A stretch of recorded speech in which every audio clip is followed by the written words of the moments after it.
Hello everyone, and welcome to our session today. I'm excited to introduce you to Mega Goal 3.1, Unit 5, titled Do You Really Need It? In this presentation, we'll be focusing on grammar and how it can help us better understand our needs and decision-making. Over the next few slides, we'll explore key concepts and practical tips to improve your language skills. So let's get started and dive into this interesting topic together. Let's take a closer look at the key points on this slide. First, we need to understand the rules for doing the exercises correctly. This means paying attention to the specific guidelines that ensure we practice effectively. Next, we focus on combining sentences using conditional structures. For example, when if, even if, in case, only if, and unless are essential connectors that help us craft clear and accurate conditional sentences. Then, we move on to completing sentences with the right words. It's important to use your own words correctly here to demonstrate understanding and flexibility. After that, we learn how to use certain conjunctions like because of, since, and now that, in order to, and so that. These help us explain reasons and purposes more naturally in our sentences. Finally, we practice using where, wherever, and everywhere properly. This helps us describe locations and situations more precisely. Throughout this process, remember that identifying adverb clauses correctly is fundamental. It's about recognizing how these clauses add meaning and detail to our sentences. By mastering these points, you'll be better equipped to communicate with clarity and confidence in your language skills. Let's take a closer look at this slide. First, you'll notice the question, which part is the dependent clause and which part is the independent clause? In the example provided, because the shoes were on sale is the dependent clause. It can't stand alone as a complete sentence. It relies on the main idea to make sense. Now, how do we know it's a dependent clause? Because it starts with the word because, which is an adverb. Adverbs like because introduce these kinds of clauses. On the other hand, the independent clause is I bought 2 pairs. This part can stand alone as a complete sentence because it has both a subject and a verb and makes sense by itself.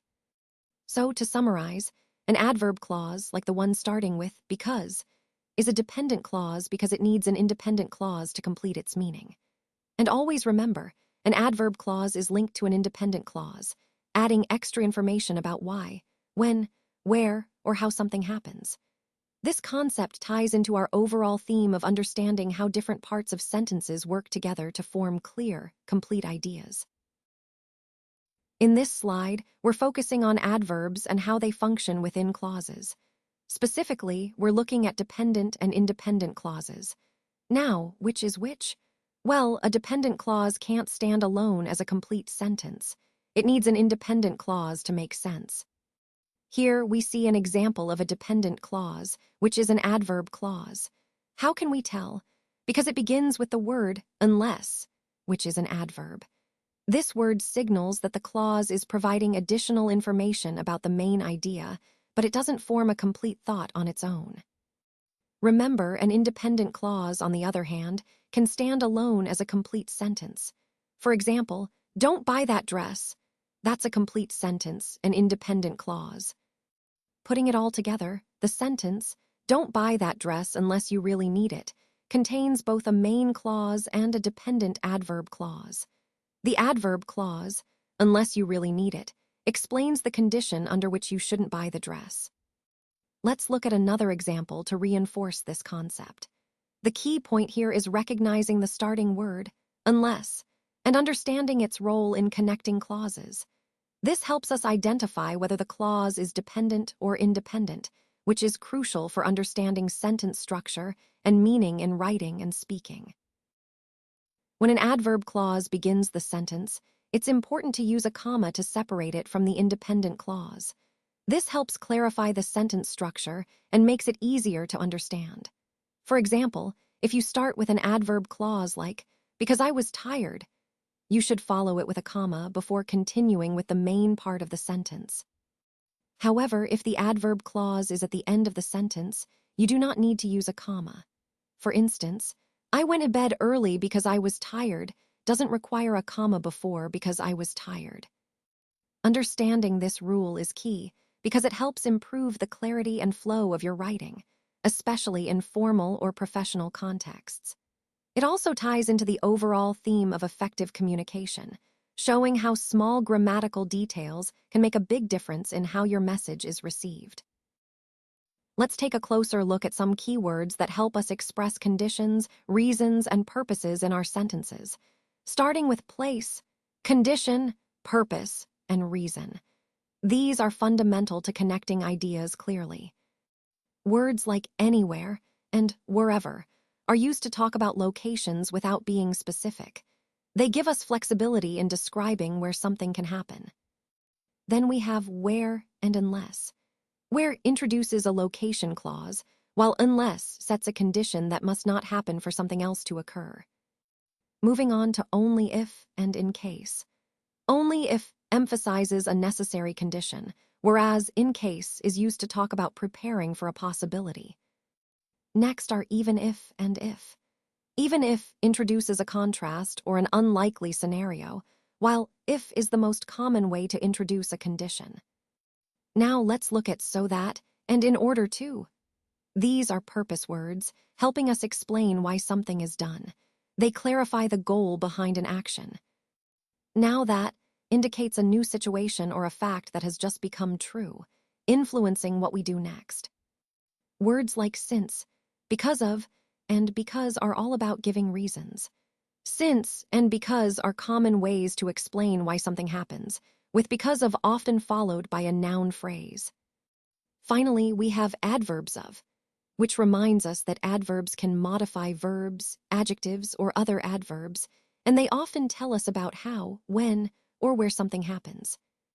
By understanding these words, we can build more precise and nuanced sentences, especially when explaining conditions, reasons, or purposes, key themes in our overall presentation. Now let's talk about why we use certain words to introduce reasons in sentences. The word because is a common example. It's part of what we call a verbal phrase that connects a reason to a main idea. For example, when I say, "They didn't come to school since it was raining," the word since introduces the reason why they didn't come. It's important to notice that since can also be used to start an adverb clause of reason, giving us more information about the cause. Similarly, I might say, "I teach English because I love it." Here, because again explains the reason behind my action. Now, other words like now that and since are also used to introduce adverb clauses of reason. These clauses help clarify why something happens or why we do something. Most of these adverb clauses of reason start with conjunctions like because, since, or now that. Using these correctly helps make our sentences clearer and more connected. So, in summary, understanding these keywords and how they introduce reasons can really improve both our writing and speaking, making our communication more precise and natural. Let's take a closer look at how we use subordinating conjunctions to connect ideas. On this slide, you'll see the structure starting with a noun, followed by a subordinating conjunction, and then an adverb clause. For example, I couldn't sleep because of the noise. Here, because of the noise explains the reason why I couldn't sleep. It's important to note that when we use because of, it must be followed by a noun or a noun phrase, which clarifies the cause or reason. Similarly, in the second example, they went to the mall because of the sale. The sale is the reason for their visit. These structures are essential because they help us clearly connect causes and effects, making our sentences more precise and meaningful. Remember, because of always introduces a reason, and it must be followed by a noun or noun phrase, not a full clause. By mastering these patterns, you'll be able to express reasons more naturally and effectively in your writing and speaking. Let's look at some examples to understand how we use these phrases. For instance, I wore warm clothes so that I wouldn't be cold. Here, so that introduces a purpose clause, explaining why I wore warm clothes. Another example is, I go to Mecca in order to do Umrah. The phrase in order to also shows purpose, followed by the base form of the verb, which is important to remember. Now, why do we use these adverbs and phrases? They help us clarify the reason or purpose behind an action. When we use clauses with so that, they often include a modal verb like would or can to express the purpose more clearly. And it's crucial to note that in order to must always be followed by the base form of the verb. This structure keeps our sentences clear and grammatically correct. So, understanding how to properly use so that and in order to will help us communicate our intentions more effectively. These tools are especially useful when we want to explain why we're doing something or the goal we're aiming for. Let's take a closer look at how we use so that to connect ideas and show purpose in a sentence. When we want to explain why we do something, we often pair so that with a subject and a modal verb like could, would, can, or will. For example, I might say, I give Sarah my phone number so that she could call me. Here, so that introduces the purpose of giving my phone number, which is to allow her to call me. Another common way to express purpose is by using in order to. For instance, I studied all night in order to pass the exam. This clearly states the reason or goal behind studying all night. Now, the key point here is that adverb clauses of purpose, which start with so that or in order to, tell us about the purpose of the action in the main clause. They help us understand why something is done. Most importantly, these clauses usually start with subordinating conjunctions like so that or in order to, and they often include an adverb clause that explains the purpose. When constructing these sentences, remember that the verb in the purpose clause often uses a modal verb, depending on the context. So, in essence, these structures are a way to connect actions with their intentions, making our communication clearer and more precise. They help us explain goals and reasons effectively, which is a vital part of both writing and speaking. Let's take a closer look at some key points about adverb clauses of condition. First, you'll notice the word verby at the top. This reminds us that these clauses often include a verb that expresses the condition. Next, the word unless is an important subordinating conjunction. It introduces a condition that, if not met, results in the main action not happening. For example, we will go out if it rains, shows that the condition depends on rain happening or not. Then there's if, which is probably the most common subordinating conjunction used to introduce a condition.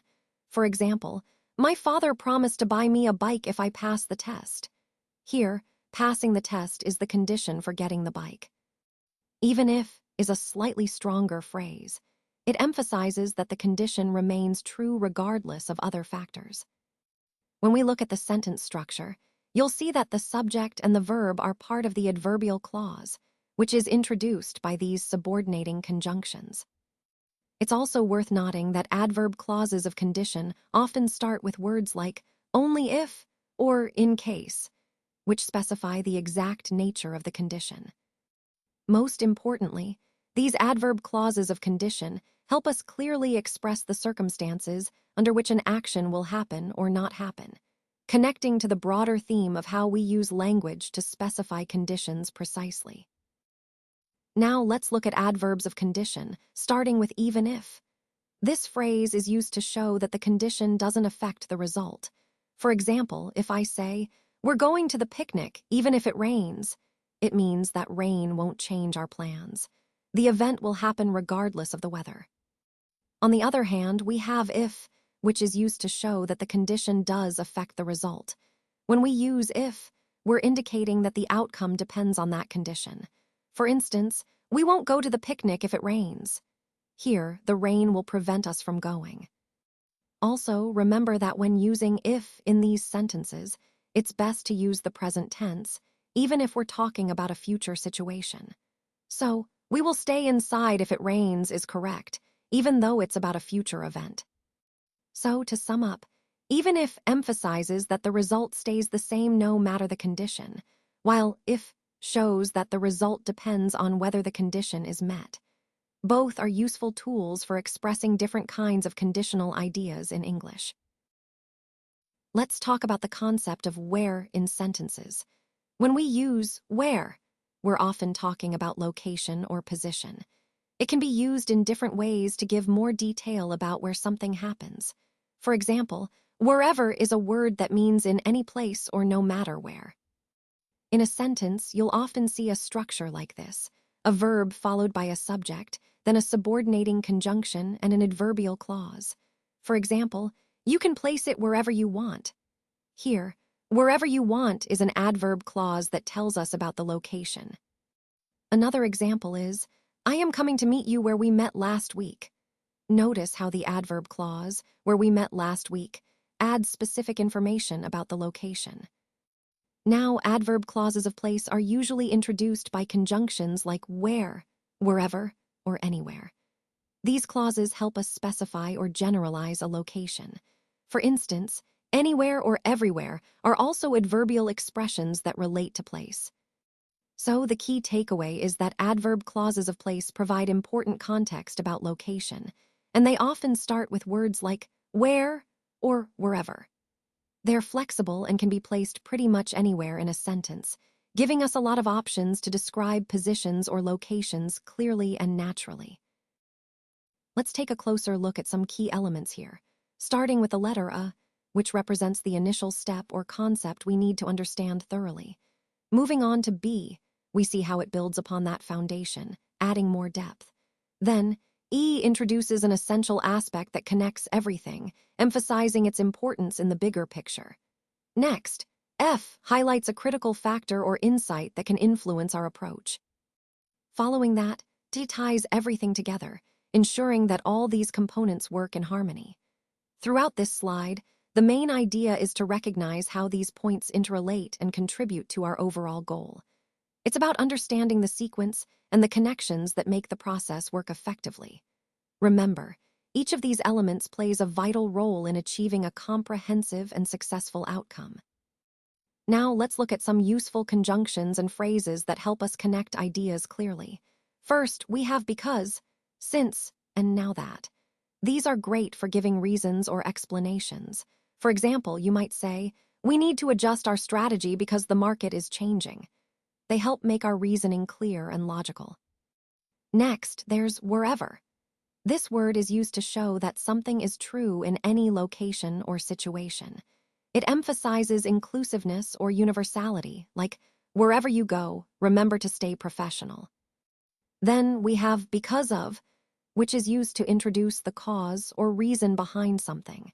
It's very handy when explaining the impact of a particular factor, such as the project was delayed because of unexpected issues. Moving on, in order to is used when expressing purpose or goal. For example, we are investing in training in order to improve our skills. It helps clarify your intentions behind actions. Similarly, so that is also used to show purpose, often linking two clauses, like, we provide resources so that employees can succeed. It emphasizes the intended outcome of an action. Now let's consider even if and unless.